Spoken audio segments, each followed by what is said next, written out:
झोला मंगा दे पानी साफ है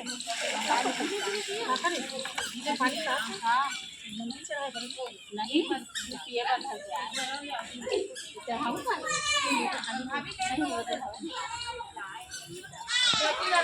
ओवर ड्राई कपड़ा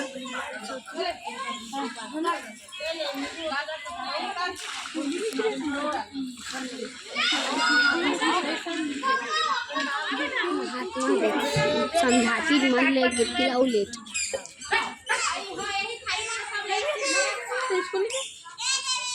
थोड़ा सा दोनों को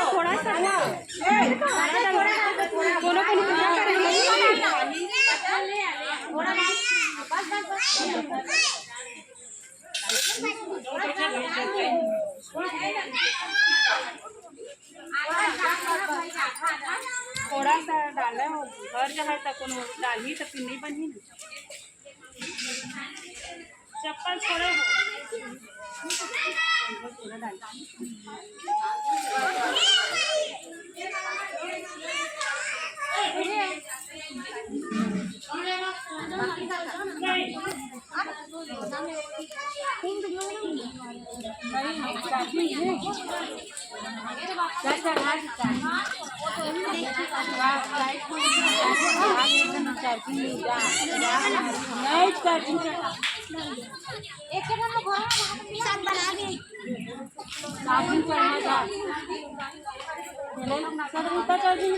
चार्जिंग करा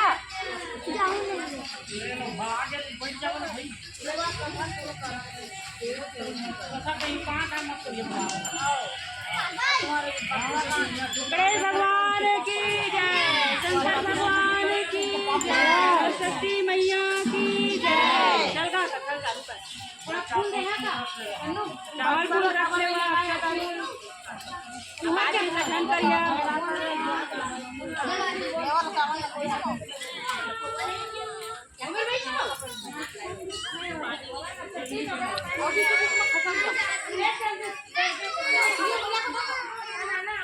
बैठन कुछ नहीं है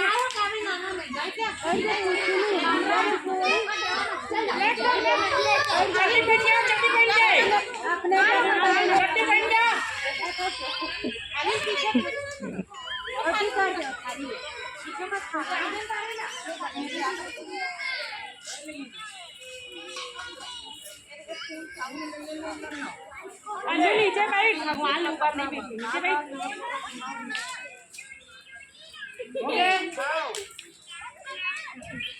और षष्ठी माता का पहला दिन चालू हो रहा है। एक बार द्रौपदी जी ने धर्मराज युधिष्ठिर और भगवान श्री कृष्ण एक स्थान पर विराजमान थे। तब धर्मराज बोले, हे भगवान, इस जगत में पुत्र प्राप्ति की पैसा और एक सुंदर लड़की आ रही है, मैं पैसा रख लेता हूँ।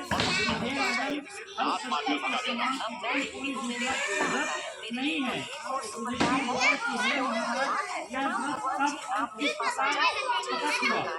कृष्ण जी बोले, हे राजन, मथुरापुरी में एक राजा कंस था। मुझे तो बस आपका लाइक और सब्सक्राइब चाहिए। का नाम देवकी था। आठवें बालक द्वारा तेरी मृत्यु होगी। देवकी और वसुदेव को बंदी बना लिया और जेल खाने में डाल दिया। समय बीतने के साथ देवकी की पुत्र पैदा हुई। कैमरामैन बने शनि को मारता जाता। इस प्रकार जब देवकी के 6 पुत्र हुए, एक दिन जेल योग से महामुनि नारद देवकी से मिलने जेल खाने पहुँचे और उसे दुखी देखकर कारण पूछा। देवकी ने रोते सारा हाल बताया। तब श्री नारद जी ने कहा, दुखी मत हो, तुम श्रद्धापूर्वक षष्ठी माता का व्रत करो, जिससे तुम्हारे सारे दुख दूर हो जाएंगे। तब देवकी ने माता की महिमा पूछी। नारद जी बोले, हे देवकी, मैं तुम्हें एक पुरातन कथा सुनाता हूँ, ध्यानपूर्वक सुनो। बहुत समय पूर्व चंद्रवंश नामक एक प्रतापी राजा था, जिनका एक ही पुत्र था। राजा ने नगर के समीप एक तालाब खुदवाया था, परंतु इसमें जल नहीं रहता था। कितना ए कली भरा जाए तुरंत नीचे उतर जल नीचे उतर तालाब को देख नगरवासी राजा को सोचते थे। राजा सदैव दुखी रहते थे और कहते थे कि मेरा धन घर दोनों नष्ट हो गया। एक दिन स्वप्न में वरुण देव ने राजा से कहा, हे राजा, यदि तुम अपने पुत्र की बलि दोगे तो तालाब जल से भर जाएगा। राजा प्रातः सुबह राजा ने स्वप्न की बात दरबार में बताई और कहा कि मैं अपने इकलौते पुत्र का बलिदान नहीं कर सकता, चाहे तालाब में पानी रहे अथवा ना रहे। राजा की आवाज सुनकर राजकुमार बोला कि मैं स्वयं अपनी बलि दे दूंगा, क्योंकि मेरे बलिदान से पिता का श्लेष बढ़ेगा और जनता को सुख मिलेगा। यह कहकर राजकुमार स्वयं तालाब की तलहटी में जाकर बैठ गया और उसके प्रभाव से तालाब तत्काल जल से भर गया। उसमें कमल के पुष्प खिल गए तथा सभी जंतु बोलने लगे। यह राजा यह समाचार सुनकर दुखी होकर वन को चले गए। वन में 5 स्त्रियां हरषष्ठी माता की पूजा कर रही थी। राजा द्वारा व्रत विधि पूछने पर स्त्रियों ने माता की महिमा का वर्णन कर दिया, जिसको सुनकर राजा वापस लौट आए और रानी से कहा कि तुम हरषष्ठी माता का व्रत तथा पूजन करो। राजा की बात सुनकर रानी उसी दिन से व्रत रखकर पूजा करने लगी, जिसके प्रभाव से कुछ समय बाद राजकुमार तालाब से बाहर आकर खेलने लगा। राजा यह सुनकर प्रसन्न हुए और राजकुमार को महल में ले आए। तभी से रानी प्रतिवर्ष हरषष्ठी माता का व्रत करने लगी। पहली कथा समाप्त। माता की जय।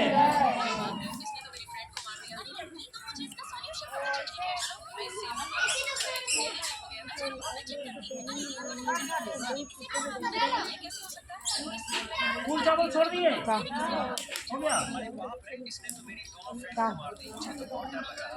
इधर उतर नीचे हरषष्ठी माता की दूसरा कथा। फूल चावल छोड़ रखे। उज्जैन नगरी में एक पुरुष के 2 स्त्रियां रेवती तथा मानवती थी। भाग्य से मानवती के 2 लड़के थे, परंतु रेवती के कोई संतान न थी। सौत के 2 लड़कों को देखकर वह हमेशा ईर्ष्या में जला करती थी। एक दिन ईर्ष्या के वशीभूत हो वह मानवती से बोली, हे बहन, तुम्हारे पिता बहुत बीमार हैं, उन्होंने तुम्हें देखने के लिए बुलाया है। अभी एक राहगीर यह संदेशा देकर गया है।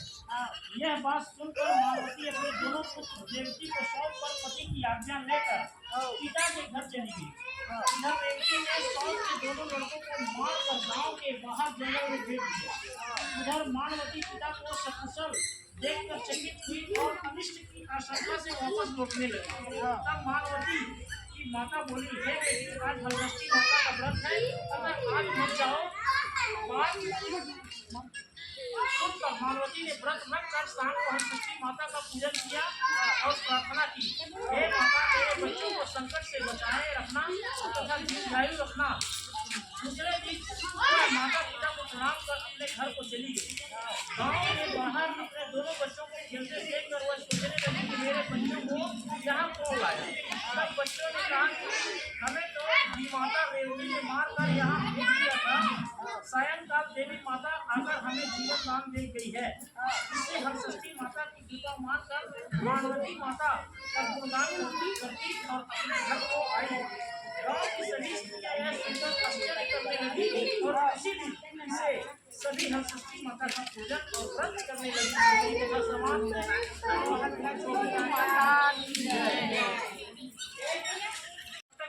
रोने लगी। इतने में उसकी एक पड़ोसी ने आकर उसका हाल चाल पूछा। उसने रोते हुए सारी बात बताई। तब वह बोली, हे ग्वालिन, तुम तुरंत सभी के घर जाकर वह दही वापस लेकर भैंस का दही लेकर आओ।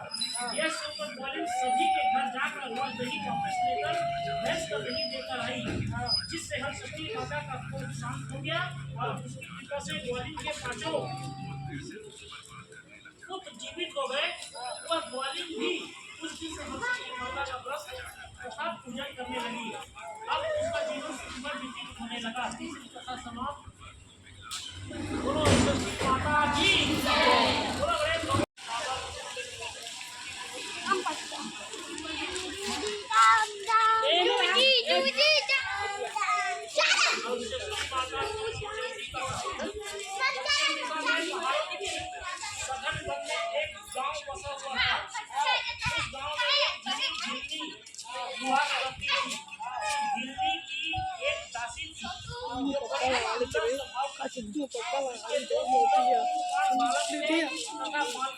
महारानी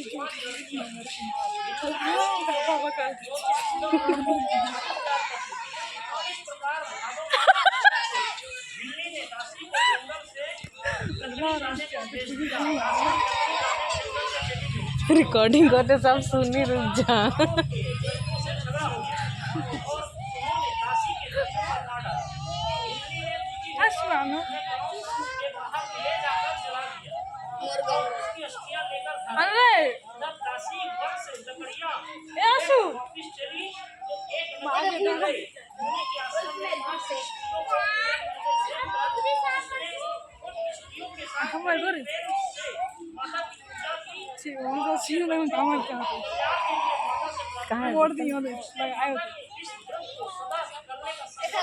होते होते सब एक मुँह थी मार बाबर ए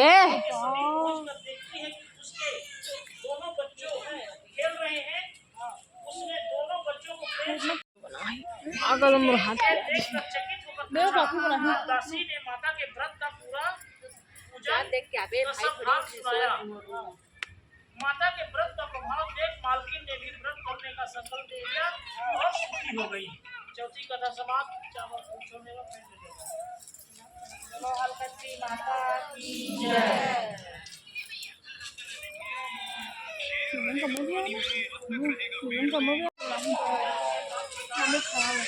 नहीं बना है भाजी बनाऊँ, चावल में बनाऊँ, तो फ्राई करते ना चावल फ्राई करते भाई है ना। भाजी को पका नहीं भगाने तो ऐसे उबालना है बस। नमक नमक डाल सीधा नमक ना तुमने करिए मत उबाल दो नमक मत डालो।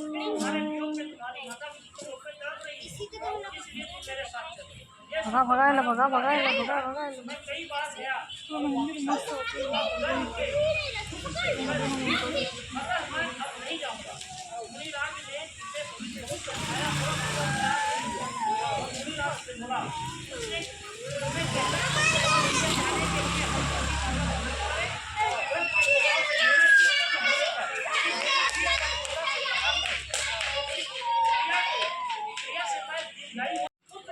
होने पर पूजा के अंत में बालक के पीठ पर पौधा मारा, जिसके प्रभाव से वह जीवाई हो गया। अब वह बड़ी पत्नी में उसे दिखा का बसाय में गई थी ना वो करते बीच में जीवन करने लगी। पांचवा कथा समाप्त है।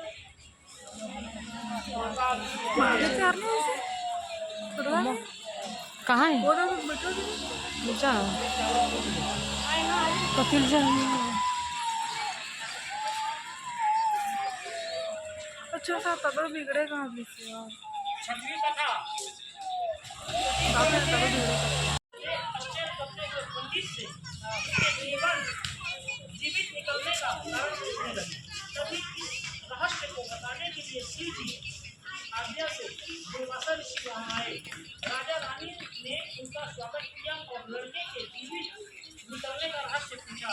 दुर्वासा ऋषि बोले, हे राजन, इस धात्री ने वन में नियम पूर्वक श्रद्धा से भगवान शंकर, पार्वती, गणेश तथा स्वामी कार्तिकेय का पूजन किया है। इसके प्रभाव से ही इसका लड़का जीवित हो गया था। आप भी यह व्रत पूजा करें। राजा रानी दुर्वासा ऋषि को विदा करके ब्राह्मणों को साथ लेकर धात्री के पास गए। उसको वहाँ उस पर बैठे पलाश के नीचे शिव जी का पूजन करते देखा तो उसे उसकी माँ धात्री से मिला दिया।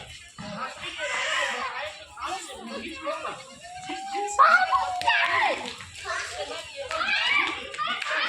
करते हुए भगवान शंकर, पार्वती, गणेश तथा कार्तिकेय के पूजन में लगी रही।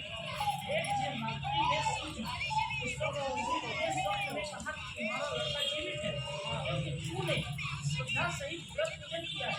तुम्हारी रानी भी इस व्रत को करे, उसका लड़का भी मिल जाएगा तथा और लड़के भी होंगे। ये सुनकर राजा रानी ने श्रद्धा भक्ति सहित व्रत किया, जिसके प्रभाव से राजा का लड़का राम के मुख से जीवित निकल आया। इस व्रत के प्रभाव से राजा के और भी राज्य में सुख शांति होगी। इसके राज्य में अनावृष्टि, दुर्भिक्षी, महामारी सदा के लिए समाप्त हो गई। इन कथाओं को सुनकर देवकी ने नारद जी से कहा तथा युधिष्ठिर ने श्री कृष्ण से पूछा कि इस व्रत का विधान क्या है। तब नारद जी ने देवकी स्कूल जाती, फिर स्कूल से आती अनुराग नहीं घर जाते है खबर पर पापा कपड़ा पर चेंज करवा के नहा धोवा के फिर छोड़ के आते ले आते मतलब काम में जा रहे थे ना। कौन से काम नहीं जाना मुझे कोई मसाला फैक्ट्री है शायद।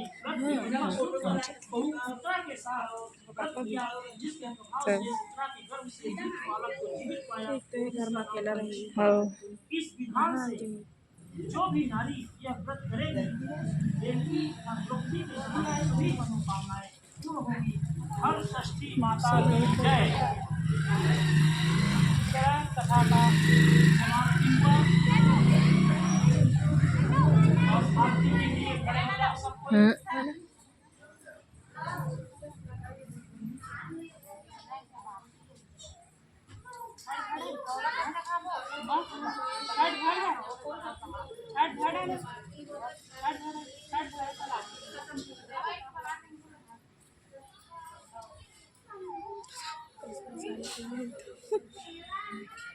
आ गए थे रे हैं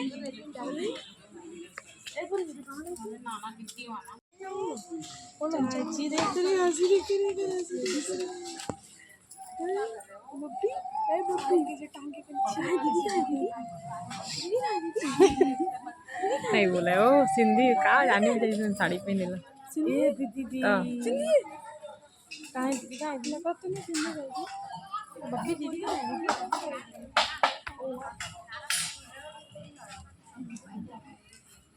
सिंधी का लग हो गए पापा बन गए जितना बनना इससे ज्यादा नहीं बनाना है भाई तो वही तो कहा था जय जय हल षष्ठी माई सुख संपत्ति की दाता महिमा जग छाई।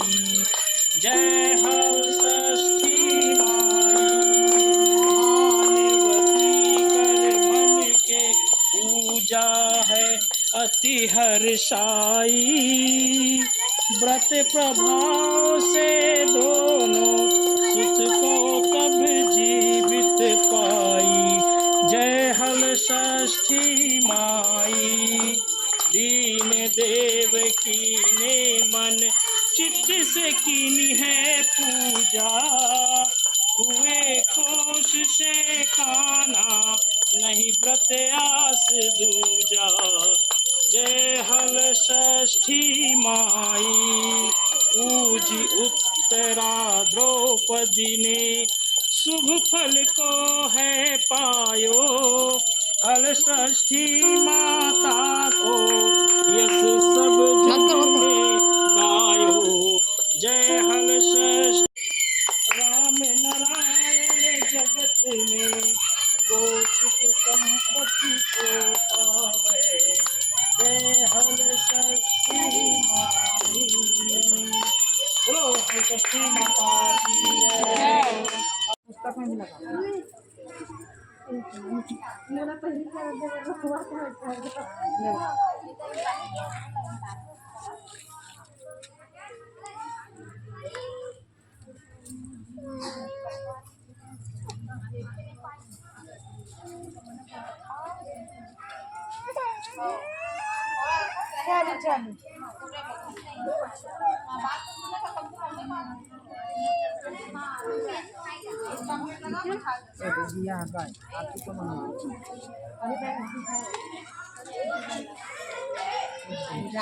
ए भाभी हट तो हट।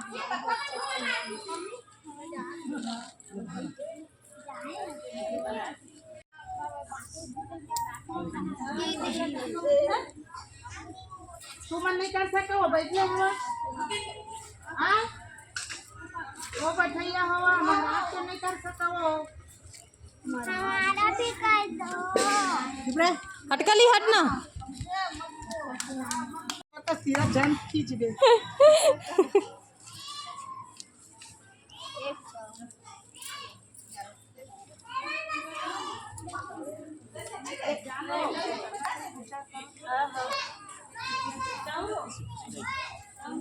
खाली नाटक करे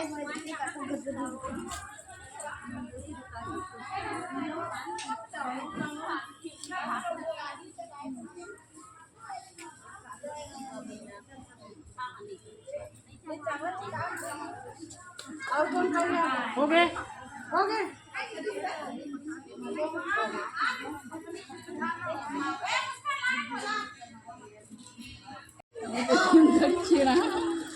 इसको कहा देंगे भैया